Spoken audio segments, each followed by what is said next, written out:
अगर वीडियो अच्छी लगे तो लाइक शेयर सब्सक्राइब जरूर करके जाना।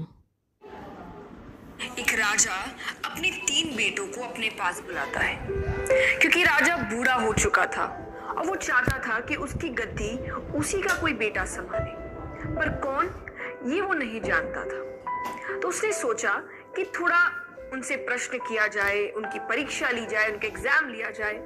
तो वो तीनों को बुलाते हैं कि मुझे तुमसे कुछ काम है। तीनों राजकुमार सोच में पड़ गए कि ना जाने राजा को आज हमसे क्या काम पड़ गया। राजा कहते हैं, मैं तुमको एक काम देता हूं, उस काम को ईमानदारी से करना होगा। और जैसे ही राजा ने बोलना शुरू किया, सब चुप हो गए। राजा ने अपने बेटों से पूछा कि अगर आप तीनों को किसी अपराधी को सजा देने को कहा जाए तो तुम क्या करोगे? तभी एक राजकुमार ने कहा कि मैं उसे बड़ी से बड़ी सजा दूंगा ताकि फिर कोई वो काम ना करे। दूसरा कहता है, मैं उसे प्राण दंड दे दूंगा कि अगली बार वो काम करने से पहले भी लोग डर जाए। तीसरा बेटा थोड़ा ज्यादा समझदार था, वो कहता है अगर राजा की अनुमति हो तो मैं इसका जवाब देने से पहले एक कहानी सुनाना चाहूंगा। राजा ने कहा, सुनाओ। राजकुमार ने कहानी शुरू करी। एक बहुत ही अमीर राजा था, उसके पास एक तोता था। वो उसको बहुत प्यार से रखता, उसका बड़ा ध्यान रखता। एक दिन उस तोते ने राजा से कहा कि वो अपनी माँ से मिलने जाना चाहता है। राजा ने उसे कहा, तुम जाओ लेकिन ज्यादा दिन नहीं रुकना और जल्दी लौट आना। तोता चला गया, अपनी माँ से जाकर मिलता है। कुछ दिन अपनी माँ के पास रहा, उसका ध्यान रखा। अब वो तोता जब वापस आ रहा था तो रास्ते में उसे एक आम का पेड़ दिखता है।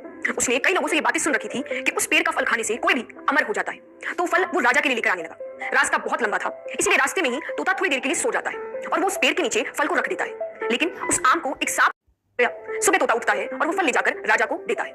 राजा ने उस आम को अपने पालतू कुत्ते को थोड़ा सा खिला दिया और वो उसी वक्त मर गया। ये देखकर राजा बहुत गुस्सा हो जाता है और सजा के नाम पर उस तोते को मरवा देता है और उस आम को दूर फेंकवा देता है। धीरे धीरे उस जगह पर एक आम का पेड़ उगाया। राजा ने अपने राज्य में घोषणा करवा दी कि कोई भी उस पेड़ का फल नहीं खाएगा, वो पेड़ जहरीला है।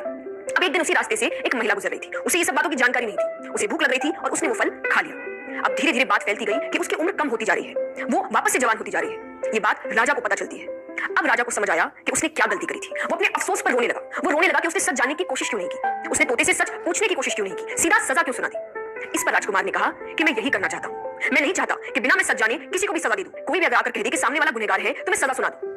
इसीलिए मैं पहले सब कुछ जानने की कोशिश करूंगा, सच पता करने की कोशिश करूंगा और फिर सजा देना है या नहीं देना है ये तय करूंगा। इसी से मैं सही फैसला कर पाऊंगा और किसी बेगुनाह के साथ गलत नहीं करूंगा। ये सब सुनकर राजा बहुत खुश होता है और अब आप समझ गए हैं कि वो राजा की गद्दी किसको मिलती है। इस कहानी से हमें क्या सीख मिलती है कि हमें कोई भी काम, कोई भी फैसला जल्दबाजी में नहीं लेना चाहिए। कोई भी बात बोलने से पहले, कोई डिसीजन लेने